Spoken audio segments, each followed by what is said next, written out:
Des croyances pensent qu'il y a 9 princes des enfers. D'autres encore parlent de 7 démons pour les 7 péchés capitaux. Les origines de certains démons restent floues. Certains prennent plusieurs noms, d'autres sont élevés à des rangs supérieurs. Mammon. Mammon, mot appartenant à la langue judéo-chrétienne, Mammon est la transcription européenne, hébraïque ou araméenne du mot grec Mammona, probablement dérivé de la racine hébraïque Amen de la Bible. Il parle de Mammon comme d'une puissance unique capable de prendre possession du cœur de l'homme et de le plier à sa volonté et de devenir son idole. L'avarice est l'une de ses capacités profondément liées au péché qu'il incarne. Mammon ne mourra pas tant que l'humanité existe. Azazel.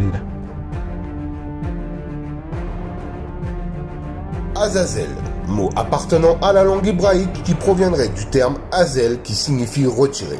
Le nom Azazel possède des variantes hébraïques dont Azael, basé sur la racine Oz qui signifie force.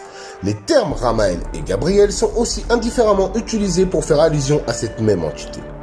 Azazel est un démon de second ordre, gardien du bouc, premier porte-enseigne des légions infernales. Il est capable de se téléporter en ouvrant un portail vers une autre dimension et de revenir au point de départ en ouvrant un second portail. Il est aussi doué d'une agilité incomparable. Belzébuth.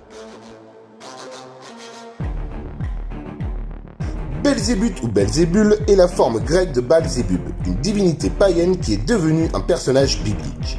Il est parfois présenté comme un chérubin qui se serait révolté contre Dieu. Il est prince des démons, second après Satan qu'il essaiera de détrôner un jour. Selon quelques versions, il est surnommé également le Seigneur des mouches. En tant que démon, Belzébuth possède une énorme puissance magique. Il est si fort qu'une partie de sa puissance peut facilement submerger d'autres démons. Sa particularité, c'est qu'avant qu'il apparaisse aux humains, des milliers de mouches font leur apparition. Asmodée. Le nom d'Asmodée provient de la langue perse, du terme Asmuden, qui signifie tenter, soit en hébreu Shamad, qui signifie perdre ou détruire. Il est dit que Asmodée est le démon de la luxure, le surintendant des enfers. Il est pervers, cruel et sème la dissipation et la terreur sur son passage. C'est un démon destructeur qui prend plaisir à nous induire en erreur. Il commande 72 légions infernales, il connaît les sciences, la géométrie dont l'arithmétique et l'astronomie. Il a une particularité, il peut rendre invisibles les hommes et il est très difficile de le combattre lors d'un exorcisme. C'est un démon qui personnifie la colère et la fureur. Belphégor. Belphégor provient de l'hébreu Balphégor. Belphégor est un dieu ancien qui a été démonisé par les chrétiens. Il devient le démon de la paresse. Il a été envoyé par Satan dans notre monde pour corrompre les plus feignants. Sa particularité est de séduire les paresseux et les feignants en leur offrant des richesses faciles afin que ces derniers se vautrent encore plus dans la paresse. Il est le chef du péché mortel. Il ne peut s'empêcher de détruire des couples conjugales à chacun de ses passages dans notre monde. Il personnifie la paresse. Dispater.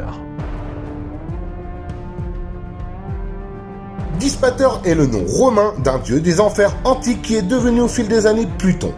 Dispater est un manipulateur spécialiste de la duperie. Particulièrement ingénieux, il peut être dans le multiverse pouvant se montrer plus rusé que les autres démons. D'ailleurs, il s'intéresse bien plus que les autres démons au contrat passé avec les mortels en échange de leur âme. Il envoie ses émissaires pour travailler sans relâche à l'élaboration de complots maléfiques.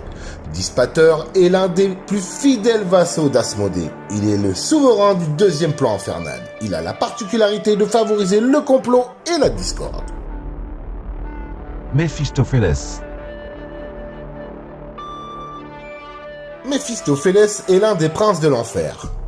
Il incarne parfois le diable dans le monde des mortels. C'est un être retors, littéralement toujours en train de réfléchir à la manière de doubler et arnaquer tout le monde. Ses plans eux-mêmes semblent avoir des plans. Adepte du piège, il prévoit toujours un nombre absurde en cas de confrontation. Expert dans l'art de la tromperie, il tend souvent à masquer sa dangerosité. Nombre de personnes humaines ont cru avoir un faible démon, pour amèrement le regretter plus tard. Égoïste jusqu'au bout, il ne travaille que sa propre intérêt.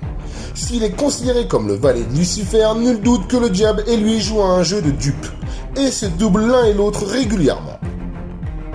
Pour ne rien arranger, Méphistophélès a tous les défauts inhérents à sa race. Il est ainsi cruel, avide, orgueilleux et raffole du sexe, n'ayant d'ailleurs pas de préférence concernant le sexe de ses victimes. Il ne recule devant aucune difficulté pour arriver à ses fins, que ce soit dans la tromperie, la torture, le viol, le meurtre et autres. Il a également l'habitude de torturer lui-même les humains qu'il appelle à lui, et abuse d'eux de façon diverse. Il est également anthropophage et apprécie la viande humaine et le sang. Il a des préférences pour les yeux humains, d'ailleurs, il en a souvent avec lui dans notre monde et dans l'enfer. Dans l'enfer, il a le statut de jugeur d'âme.